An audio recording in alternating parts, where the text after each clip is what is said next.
She looks different, Natasha screamed. New Orleans, a city known for its distinctive music, the sound of jazz playing down the street, people dancing and singing to the beat, the aroma of Creole cuisine filled the air, people getting ready for the upcoming Mardi Gras, a night of joy, happiness and celebration with people and visitors, tourists admiring the beauty of the festival. But not so happy was Natasha, a mother of two, who just gave birth to her fourth child. Natasha was a down-to-earth woman, always sacrificing her time for her family. Her grandparents worked tirelessly on the farm to support her when she was young. Her dark skin would glow under the sun. She was tall and beautiful, always happy. She met Jaden, who was a factory worker. Both fell in love and decided to start a family. They had Tyrone, Isaiah and Sophia, and they decided to have one more baby Amara. She was unlike anyone in the family, a light in complexion child amidst a family of dark-skinned relatives. From the moment she opened her eyes, her presence stirred discomfort in the heart of those who should have loved her for the most. Her complexion shocked Natasha and Jaden. Natasha looks at the baby with a hint of confusion and sadness. The father turns away, his expression hardening.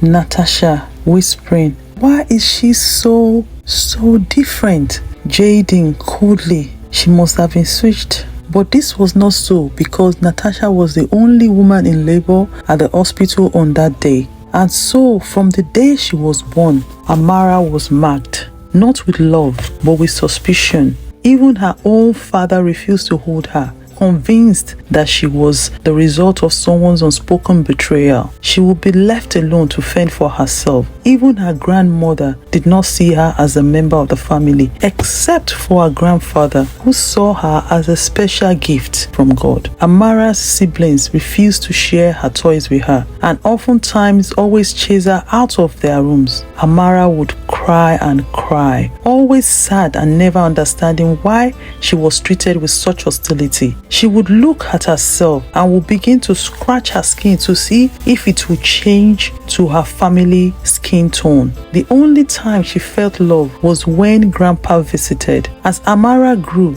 so did the distance between her and her family. Her skin complexion became a constant reminder of her difference, a difference that her siblings did not accept. Tyrone, look at her, the little ghost. She doesn't belong here. Sophia laughing, ha ha ha. Maybe she was switched at birth. She doesn't even look like us. Then Isaiah, Markham, don't touch my toys. You will make them dirty with your ghost hands. The taunt became her daily reality. While other children ran freely under the sun, Amara often found herself hiding in the shadow, not from the sun, but from the cruel words that cut deeper than she could understand. At family gathering, her isolation was even more pronounced.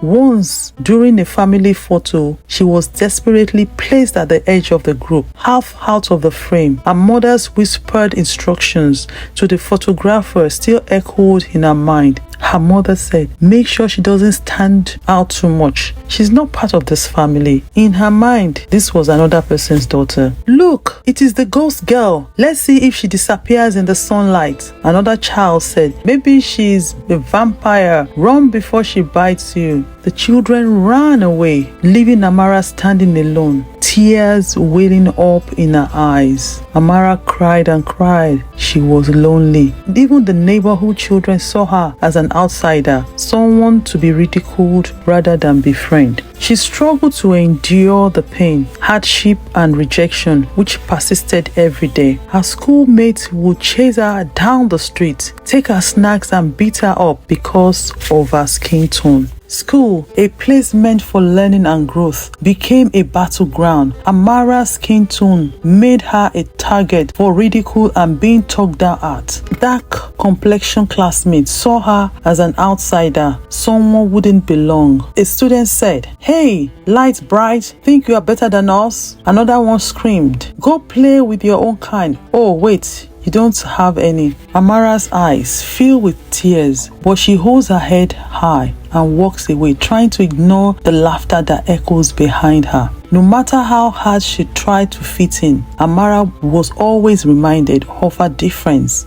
One day, in the school cafeteria, Amara sat down at a table with her lunch tray, but the students nearby quickly got up and moved away as usual. Don't sit near her. It is like she's contagious. Then the other students whispering, I bet she bleaches her skin to look like that. It is so fake.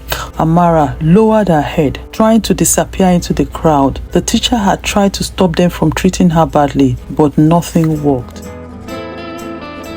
Amara, now 17, was getting ready for a school dance. She stood in front of a mirror, her skin tone contrasting with the dark dress she wore. Her mother entered the room, eyes filled with disdain. Why bother going? No one wants you there. You are just going to embarrass yourself, her mother said. Her mother's words, sharp and cold, pierced through her like a knife. Is she not tired of repeating the same words all the time? Her own family made her feel like an intruder in her own life. Amara arrives at the dance. She stands alone in a corner, watching others laugh and dance. The isolation deepens as no one approaches her. Every day was a reminder of her exclusion, of the king tone being a barrier between her and the world she so desperately wanted to be part of. Did you see what Amara is wearing? She's trying way too hard to fit in, the other girl said, as if any of the boys would ask her to dance. She's like a ghost flowing around the room. Amara leans against the wall, fighting back tears as the girls walk away laughing. The dance, meant to be a night of fun, became just another painful reminder of her isolation. At the dance, Amara finally gathers the courage to approach a group of classmates, but as she gets closer, they abruptly disperse, leaving her standing alone once again. Even in a room full of people, Amara was utterly alone.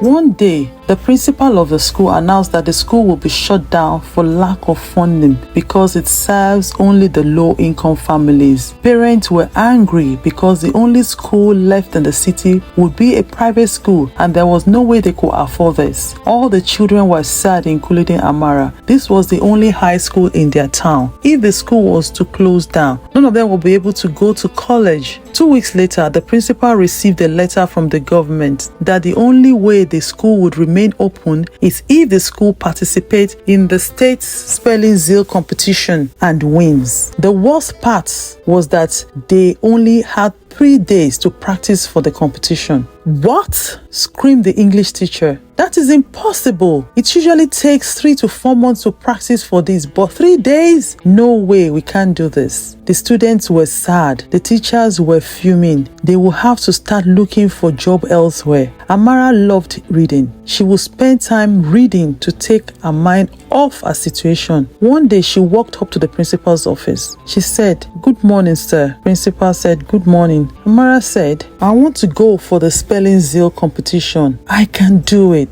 The principal said to her, "Are you sure you can do it?" Amara assured the principal. The third day, Amara and the school, accompanied by some students, set out for the competition. In the bus, no one spoke to her except the teacher. They got into the hall. Many students from other schools were present. Amara was nervous at first, worried about what people would say of her if she failed. At the end of the competition, her school came third. The position was not welcomed with excitement. People started raining negative words on her. Amara was sad. She felt rejected. All her effort to be appreciated for once had been dashed to pieces. The following day, the principal of the school received an email from the school district superintendent stating that Louisiana 4 High School will no longer be shut down because of their unique performance at the spelling zeal competition. When this was announced to the whole school, everybody, including the parents, started clapping for Amara. A beautiful tiara was placed on her head. She was greatly celebrated because of her performance, cancelled the demolition of the school building. Her family respected and treated her with kindness. Lesson learned. The stone which the builder rejected has now now become the chief cornerstone. Let us choose love. Love conquers all. And let us appreciate one another. And remember that it is good to say appreciative words to people. Have you appreciated your friends? Have you appreciated your parents? Please do so right now. Appreciate them no matter what.